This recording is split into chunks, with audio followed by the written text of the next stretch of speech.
Hi guys, I'm Interio. Welcome to my first video. Hope you guys enjoy it. Today we are going to speak about Valorant. Valorant is a free-to-play multiplayer which the space requirement for it is 10 GB space for the game to start. Tactical Valorant is a first-person hero shooter developed and published by Riot Games for Microsoft Windows.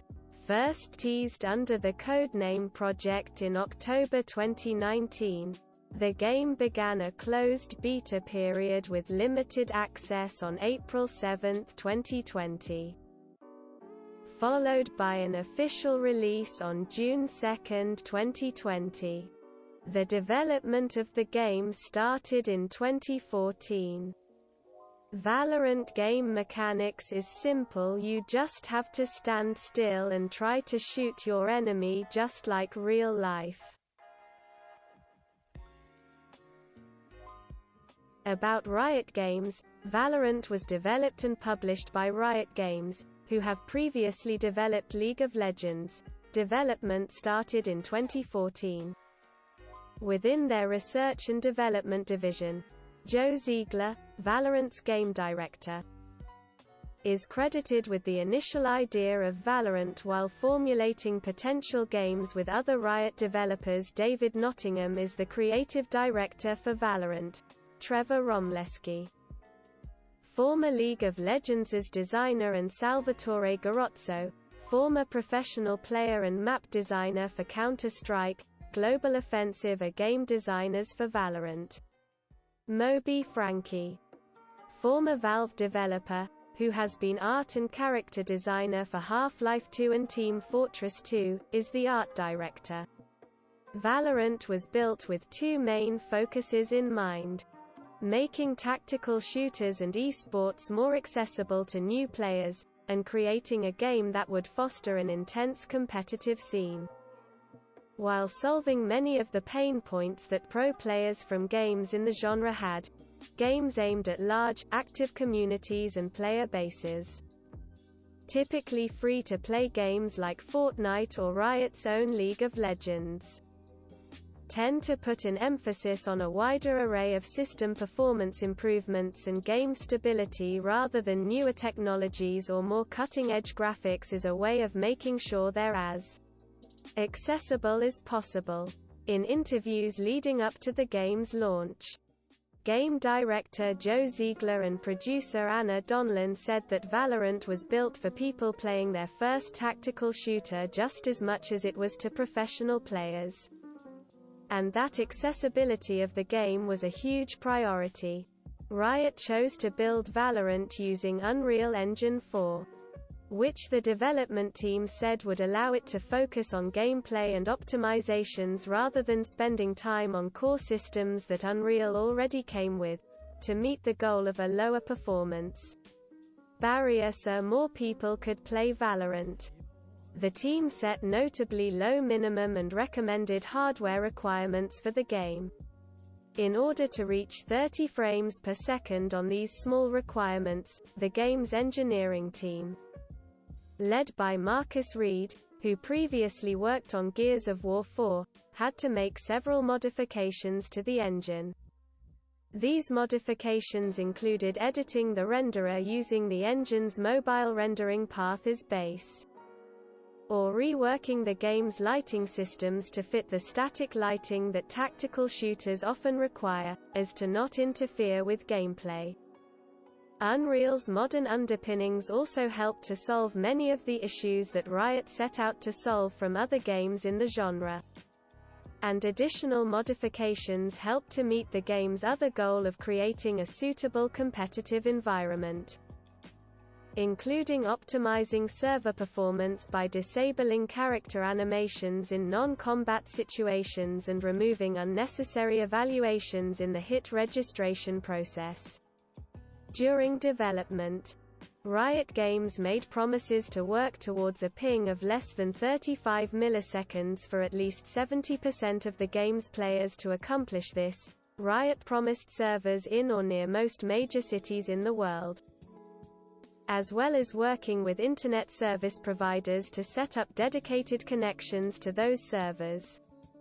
Due to the increase in Internet traffic during the COVID pandemic, Riot has had trouble optimizing connections and ping to their promised levels. About game modes in Valorant. There is over 4 game mode, and in this video, we will cover all 4 of the. Number 1. The Deathmatch mode was introduced on August 5, 2020.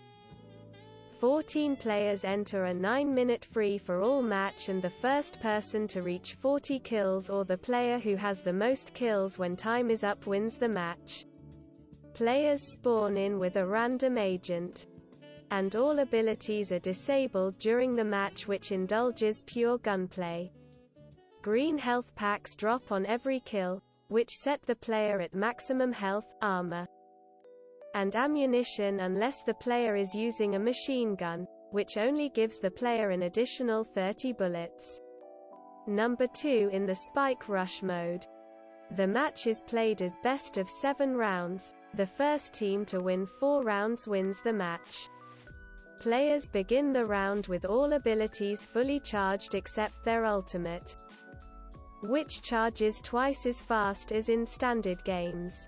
All players on the attacking team carry a spike, but only 1 spike may be activated per round. Guns are randomized in every round, and every player begins with the same gun. Ultimate point orbs in the standard game are present, but there are multiple power-up orbs instead. Number 3. The Escalation game mode was introduced in February 2021 and is similar to the gun game concept found in Counter-Strike and Call of Duty Black Ops, though it is team-based rather than free-for-all with 5 players on each team. The game will pick a random selection of 12 weapons to move through. As with other gun game versions, a team needs to get a certain number of kills to advance to the next weapon, and the weapons get progressively worse as the team moves through them. There are 2 winning conditions. One team needs to get through those levels, or if one team is on a higher level than the opposing team within 10 minutes. Just like Deathmatch, players spawn in as a random agent, unable to use abilities, as the game mode is set for pure gunfights. Though, abilities like Sova's shock darts, Razor's boom bot, and rocket launcher are abilities that everyone gets to use as a weapon. After a kill, green health packs drop, which replenishes the player's health, armor, and ammo to its maximum. The game mode also has auto respawns on, respawning players in random locations around the map. Number 4. Competitive matches are the same as unranked matches with the addition of a win-based ranking system which assigns a rank to each player after 5 games are played. Before you can play competitive games, you will need to win 10 unrated matches beforehand. In July 2020, Riot introduced a win by 2 condition for competitive matches, where instead of playing a single sudden death round at 12-12, teams will alternate playing rounds on attack and defense in overtime until a team claims victory by securing a 2-match lead. Each overtime round gives players the same amount of money to purchase guns and abilities, as well as approximately half of their ultimate ability charge.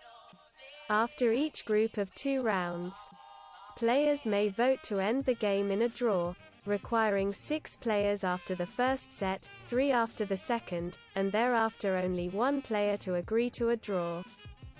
The competitive ranking system ranges from Iron to Radiant. Every rank but Immortal and Radiant has 3 tiers.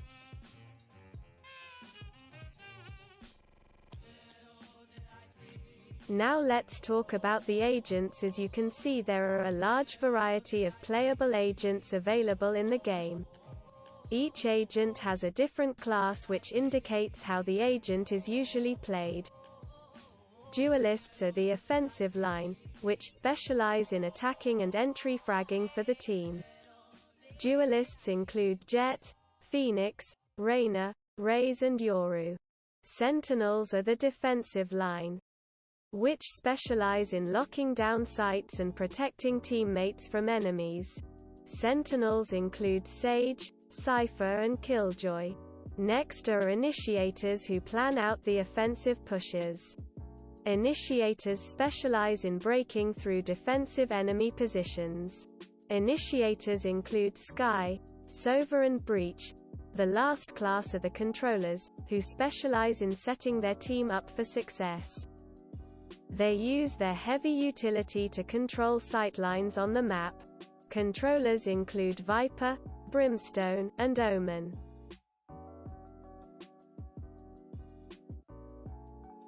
About the game anti-cheat. Clayton. The game has been criticized for its anti-cheat software, Vanguard, as it was revealed to run on a kernel driver, which allows access to the computer system.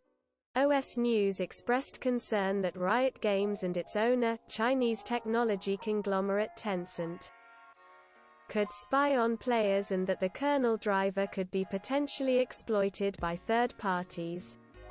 However, Riot Games stated that the driver does not send any information back to them, and launched a bug bounty program to offer rewards for reports that demonstrate vulnerabilities with the software. So hope you guys enjoyed. If you guys liked my video, be sure to subscribe and also like this video, it means a world to me. See you guys in the next video. Bye.